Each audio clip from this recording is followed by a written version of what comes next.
Kottayam medical കോളേജിന് സമീപം ambulance ഡ്രൈവർമാരും യുവാക്കളും തമ്മിൽ സംഘർഷം. പരിക്കേറ്റ ഐമനം സ്വദേശികളായ 2 യുവാക്കളെ മെഡിക്കൽ കോളേജിൽ പ്രവേശിപ്പിച്ചു. ബൈക്ക് ഓവർടേക്ക് ചെയ്തതുമായി ബന്ധപ്പെട്ട തർക്കമാണ് സംഘർഷത്തിൽ കലാശിച്ചത്.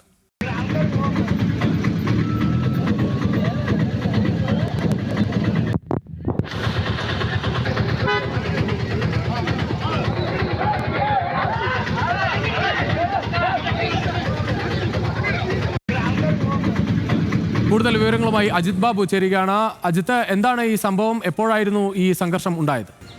രജീഷ് രവീന്ദ്രൻ, ഇന്നലെ രാത്രിയാണ് ഈ സംഭവം ഉണ്ടാവുന്നത്. അതായത് ഓവർടേക്ക് ചെയ്തതുമായി ബന്ധപ്പെട്ട തർക്കമാണ് സംഘർഷത്തിലേക്ക് കലാശിച്ചത്. പിന്നീട് കൂട്ടം ചേർന്ന് അങ്ങോട്ടും ഇങ്ങോട്ടും അടിക്കുകയും നിലത്ത് വീഴുകയും ചെയ്യുന്നതൊക്കെ ഈ ദൃശ്യങ്ങളിൽ വ്യക്തമാകുന്നുണ്ട്. അതുവഴി പോയ ആളുകൾ പകർത്തിയ ദൃശ്യങ്ങളാണ് ഇപ്പോൾ പ്രചരിക്കുന്നത്. ഏതാണെങ്കിലും ഈ സംഭവത്തിൽ യുവാക്കൾ ഉൾപ്പെടെ ഈ മെഡിക്കൽ കോളേജിൽ തന്നെ ചികിത്സ തേടിയിട്ടുണ്ട്. പോലീസ് മൊഴി രേഖപ്പെടുത്തിയ ശേഷം ഗാന്ധിനഗർ പോലീസ് കേസെടുക്കുമെന്ന് അറിയിച്ചിട്ടുണ്ട്. ഏതാണെങ്കിലും ഇത്തരം സംഭവങ്ങൾ ആവർത്തിക്കപ്പെടുമ്പോൾ ശക്തമായ നടപടിയിലേക്ക് ഉണ്ടാകുമെന്നുള്ളതാണ് ഗാന്ധിനഗർ പോലീസ് പറയുന്നത്. നമുക്കറിയാം, മെഡിക്കൽ കോളേജ് പരിസരത്ത് നേരത്തെ ഇത്തരത്തിൽ സംഘർഷങ്ങൾ ഉണ്ടായിട്ടുണ്ട്. അത് പശ്ചാത്തലം കൂടി കണക്കിലെടുത്ത് ശക്തമായ നടപടികൾ ഉണ്ടാകുമെന്നാണ് പോലീസ് അറിയിക്കുന്നത്.